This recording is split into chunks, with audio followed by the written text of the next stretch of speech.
You can make a hair scrunchie with a cardboard and pipe cleaner spool knitting device that you make yourself. It's relatively simple and doesn't take any special skills. For this project, you will need the cardboard tube from a toilet paper roll or wrapping paper, pipe cleaners, fingernail clippers, scissors, elastic, rubber band, duct tape, needle and thread, yarn, and a ruler. Start with your toilet paper tube or use a wrapping paper tube like I've got here and cut off 4 or 5 inches. This tube is a little bit skinnier than the toilet paper tube, so I'm going to get a thinner scrunchie. Cut each of the 3 pipe cleaners in half with the fingernail clippers so that you have 6 pieces. Fold each piece in half.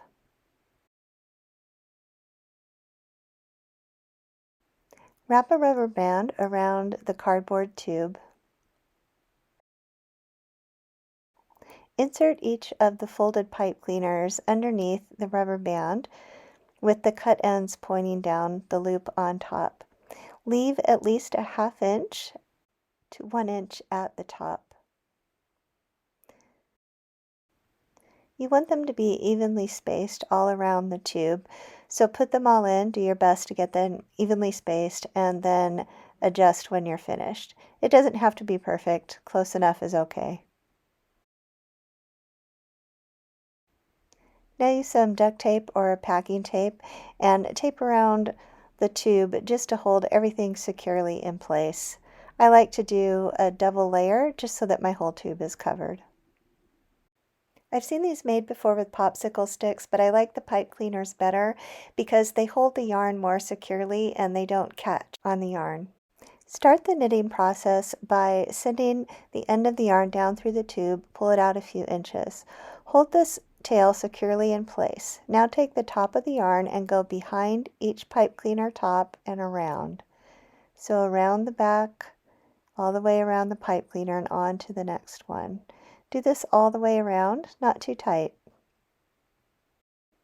When you get back to the start, bring the yarn in front of the pipe cleaner on top of your previous wrap. Then pull the bottom stitch up and over.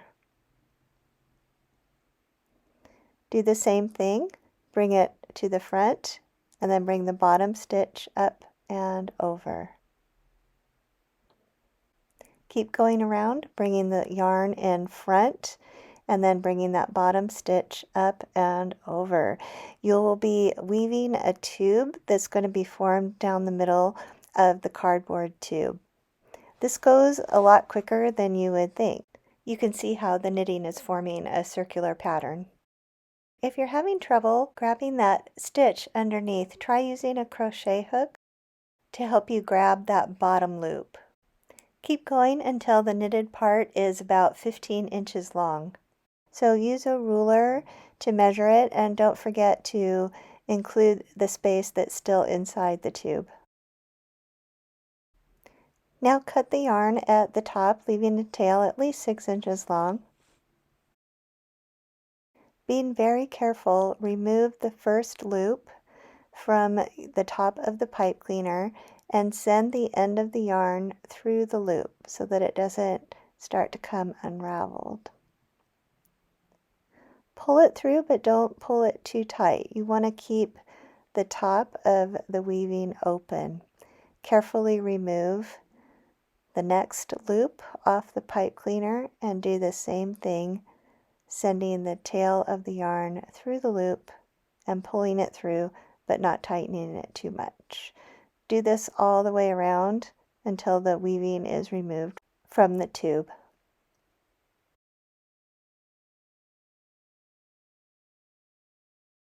Now cut 6 to 8 inches of elastic depending on how large you want your scrunchie.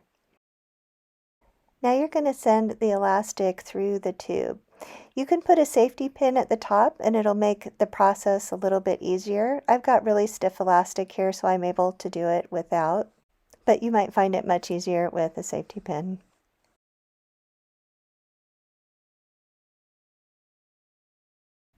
Once the elastic is all the way through, sew the ends together with your needle. I like to double thread the needle and take about 4 or 5 stitches to make sure it's secure.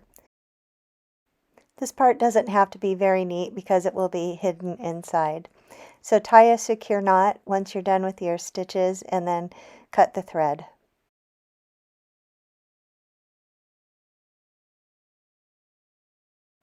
Now take your 2 yarn tails and tie them together in a secure knot. Bring the tails around to the other side and tie another knot here. Cut off the ends of the yarn about a 1/4 inch from the knot. Distribute the gathers evenly around the elastic, and you're finished. Please subscribe to my channel so I can keep bringing you new craft videos every week.